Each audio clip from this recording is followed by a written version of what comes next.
Hey y'all, it's Sade here and welcome back to my channel, All Things Maternal.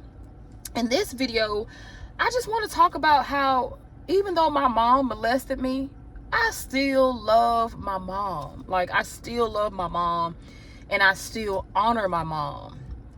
Now in hindsight, I am pissed off, especially now that I'm older and I have the full awareness of what she did. There's no more confusion after therapy and just after life experiences in general. I know that I was abused, sexually abused and also emotionally abused.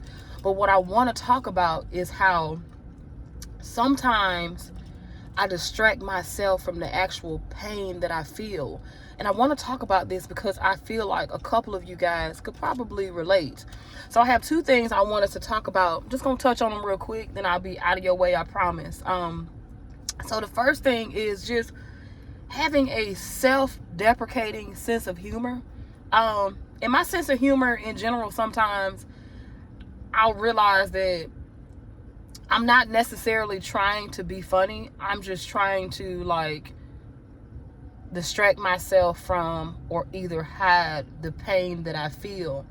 And I notice a lot, especially in school and even in my early 20s, I would make a lot of comments about myself, people would say stuff and I would laugh and be like, yeah, ha ha ha, my fat ass or my ugly ass, or just say little different things about myself that were just very self-deprecating, just to make myself look like I was confident.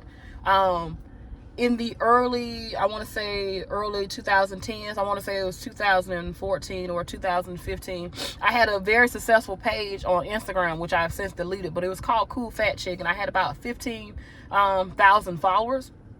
And I had a shirt, and I painted the shirt, I painted the word fat on it, and I posted a picture of myself in this tee. And I ended up getting like 20 or 30 sales. I was selling the shirt for like $20. And I was like, oh, cool. All I did was, paint the word fat on a t-shirt. And now I have a whole bunch of plus size women, flocking to my page, following me under this moniker of Cool Fat Chick. And after I got saved in 2016, my spiritual mom, Apostle Michelle, shout out to Apostle Michelle, I was telling her about my page, and she said, what else is there about you other than being fat?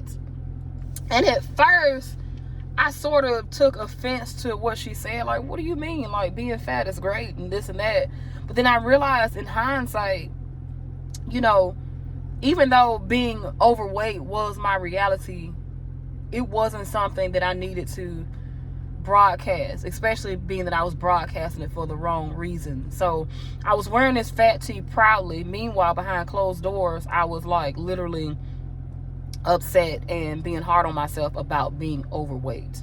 But from the public view, the public perception, it looked like I was confident. I was preaching this stuff online, telling these girls, purchase this fat tee, make yourself feel good. People call you fat, whatever.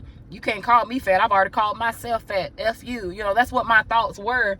But it was really rooted in self-esteem, and that self-deprecating sense of humor started in childhood as I tried to distract myself from the pain that I was feeling. I hope all that made sense. I know I kind of talked around a bit. And the second thing I want to talk about, which is a major distraction, is something I'm still struggling with, and it's something that started around 2001, is my preoccupation with celebrities. Oh my God.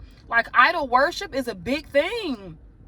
I will distract myself spending hours on TMZ, on peoplemagazine.com, I'll get on Instagram, I'll go on Shade Room. I will literally spend hours reading about celebrity news, baby. I can tell you who dates who.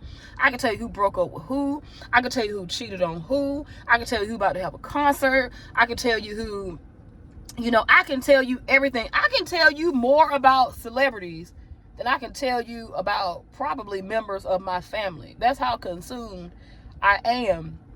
And to stretch it even further, it even caused conflict in my interpersonal relationships because I could not see beyond the image that people presented of themselves. So let's take celebrities for example. we are too far removed from the situation to know who these people are personally. You know, I see things all the time, or people will say stuff like, oh, Kim Kardashian is a good mom. Now, nothing against Kim Kardashian. I don't know Kim Kardashian personally. But what I'm trying to say is, I'll use her as an example. How do you know she's a good mom? You don't know her. You know her public image. You know she's, you know, out in public with her kids. You know that she takes photos and stuff with her kids. But for all you know, behind closed doors, when the cameras aren't rolling, she could be abusive as hell to her kids. You don't know. Now, once again, disclaimer, I don't know Kim Kardashian. I'm only using her as an example.